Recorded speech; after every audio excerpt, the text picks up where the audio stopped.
Stories of a Death Collector, Stories of the Other Side, Episode 2. My name is Ariana. The reason why you are able to listen to my story is because I died again, and this time I'm allowed to write about it. It's a book about death and dying, but it's also stories of life, and life before Earth and after Earth, as yes, Earth unfortunately has an expiry date. But about that we'll talk later. My story is one of hope, a small glimpse into the spiritual realm. I'm not even going to try and sum everything up in this book. It is so vast and so complicated. It is far more interesting than you can ever imagine, and most of the times it sound, look and feel impossible. But never, ever question impossible. It is a case of believing is to be able to be seeing. But let's not get ahead of time, as time is only relevant to make the story a bit more palatable. On the scale of life on Earth, 90 years was quite a good and a long time to be able to be part of the green planet one may learn to love so much, through many of its stages. Lugarnu, my soul partner, preceded me many times, and alas, being the fantastic and wise soul he became, he was often chosen for higher projects here, so his life on Earth got shorter and here longer. As I'm still at an intermediate stage, I always have limited choices, like going back to Earth or singing the heavenly choir for a while. In the middle of the tunnel I stop.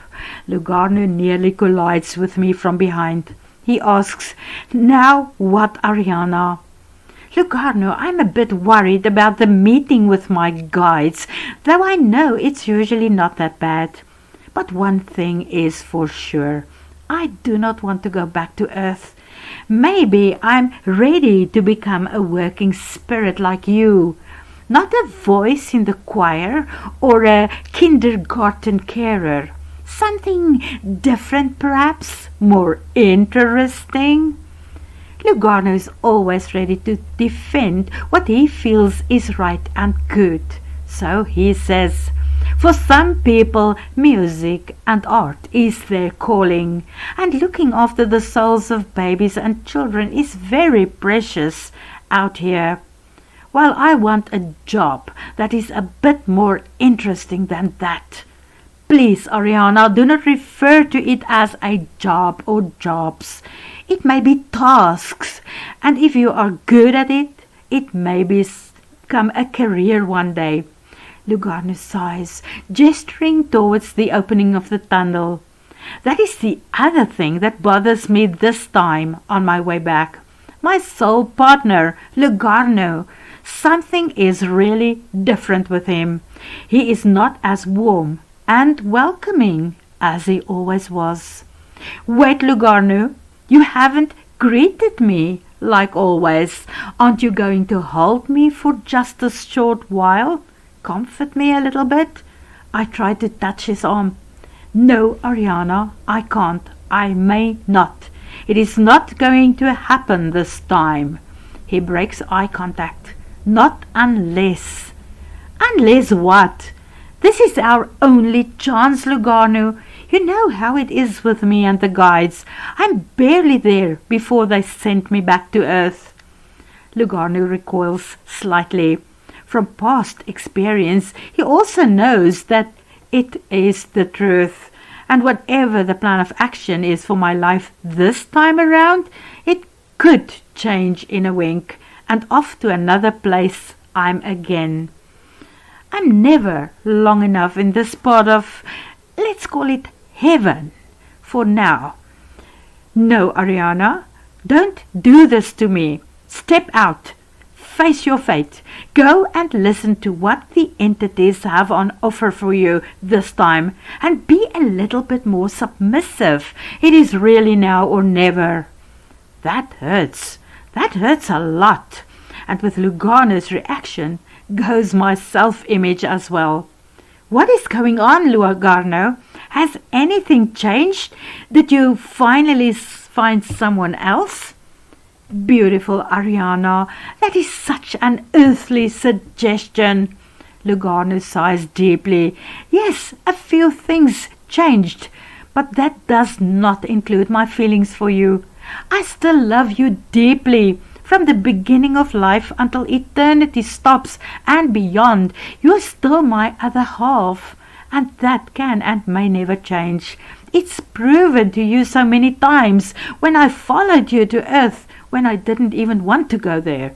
Think of how many times I joined you for short periods, sometimes as your mentor, a protector, your lover, feeling your body against mine. And there I lost you so many times as well. In eternity you will never lose me. I will always be here for you. So what is it that I've changed? I'm not really allowed to talk about it yet, Ariana. All I can say is that I pleaded with the highest not to send you away this time. I need a helper, and no one will be better for that task than you. And if it works out in the end, there may even be a reward for you and me together. A reward? Like a short holiday of 100 years somewhere on a beautiful planet in physical bodies that never age? I ask. Oh, Ariana, whatever, please. By now we reach the end of the tunnel and stand in front of what is ever so beautiful. There is just no boundaries. The surroundings are breathtaking. The intensity of the light here is different, intense, purer than anything known on earth, but not in a way that it hurts the eyes.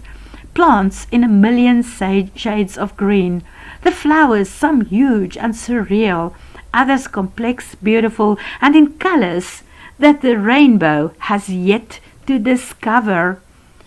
Lugano is as always in control of himself, composed, perfect. For me, still half earthly, I must admit it makes him very sexy.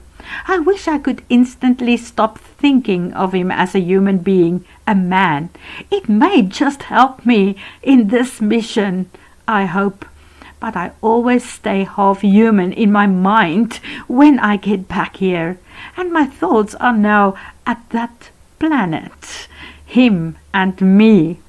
Lugano's dark eyes twinkled naughty when he looked at me for just a moment. Needless to say, like so many times before, he read my mind. He knows how hard it is for me to control myself. Go meet your fate, for now, he gestures with his one hand. And there I see them in the distance, the guides, the analyzers, the assessors, the examiners. That is always also a profession on this side. Something I don't want to do. I don't want their work at all, thank you. To know that people may fear them just a little bit, even though it is not necessary. They cannot bite off your head. It will just grow back on. Okay, joke. Stop joking, Ariana, I warn myself as I move closer. Start concentrating. The best way to describe the entities I'm approaching is as figurines that luminate and sort of resemble human figures in hues of blues, purples, and here and there a pure white. If one may be honest about something like this, you have to admit that it is very special that such supreme beings take time to interfere with each of us when we travel home. They are not the highest hierarchy here, but they have a lot of influence. They receive, guide, and correct people who have committed minor or average sins in their past lives. No sins are bigger or smaller, but there are bigger commands. Love thy neighbor as you love yourself, and respect for life and others. But love God above all of that. And now I must love and respect the guides who holds my future in their power. Ariana, what should we do with you? You're not going to be a better human ever. Even at the time you were black for just a short while, then you spend your whole short life hating whites. Hate is so bad. You need to care. You need to love. Not just love between a man and a woman. Think of other kinds of loves as well. Unconditional love. Agape love. Walking the mile in another's shoe. Not looking down on people that's lesser than you. Or envying those who have more. Until you get that right, there it comes. I have to go back again and try again. But this time I plead, no, please don't send me back. I'll do anything else up here. I will go and sing in the choir again, I promise, and I will paint, and I will look after the babies. I'm just so tired of Earth and the state it is in at the moment. All I've enjoyed lately down there was the advancing technology. I'm really quite computer literate. I was a journalist, remember? So why can't I start a blog from here? That was a sudden spark. Yes, why not? Why not? Why can't I not do blogging? Blogging? Lavender, the purples, suddenly looked at me with new interest. About what would you want to blog? About life? After life? About this, what we have here? I blurted it out, not really thinking about the consequences, so people may know it exists after life.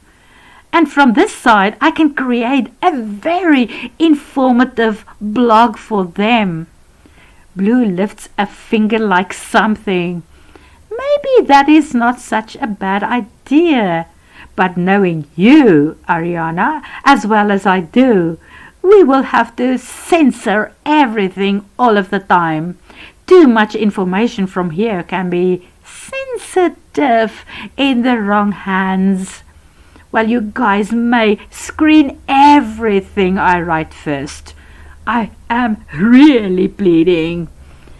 Lavanda sent one of the purplish breezes to me.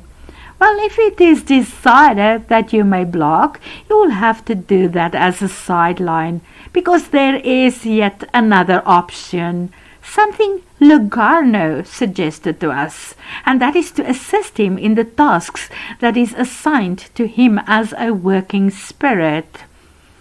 I slowly turned to face Lugarno. So that is his secret. And he knows that I do not like the occupation assigned to him here very much.